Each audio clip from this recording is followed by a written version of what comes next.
ఊరి మీద తిరిగిపోదు ఈడ బోకులాగా ఈయన తెచ్చి పాషం చేయించిరా చేయించి నచ్చిన కేకులు జీతమా అడుగు బండే ఎగో బండే కొత్త బండే రేట్ అనుకోనవా మొగుడు తెచ్చిన మొంటలని టార్గెట్ చేసుకుని అలాగే ఏదో అవుతుందా ఎందుకంటే మొగుడు తెచ్చిన మొంటలని టార్గెట్ చేసామనుకో మనకి డిస్టర్బెన్స్ ఉండదు. ఆ మొగుడు ఉన్న వాళ్ళు చేసామనుకో ఫోన్ చేయడం మనల్ని కనిపెట్టడం దేని కూడా డిస్టర్బెన్స్. మాకు ఒక్కొక్కరికి 20,000 పెడితే ఆడు మాకు 10 ఇస్తాడు 10 ఆడు తెగించాడు మాకంటే పెద్ద కూడా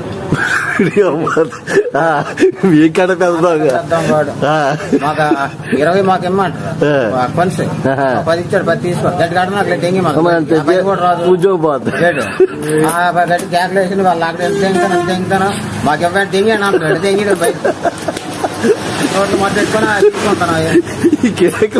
కేకులు మంచిగా ఫాస్ట్ గారు ఫోన్ చేశారు ఏమంటే మీరు వచ్చి ఆ మైకి పట్టుకుని అమ్మ దశంభాగాలు దేవుడికి తేవాలా దేవుడి సొమ్ము మలాకి గ్రంథంలో మీరు ఏడు చదువుతారు బైబుల్ మలాకి గ్రంథంలో ఏం రాస్తుంది దేవుడి సొమ్ము అన్యాయంగా తింటే మీరు శాపగ్రస్తులు అవుతారని ఇలాంటి మాటలన్నీ వాళ్ళు చెప్తాడు కాదు.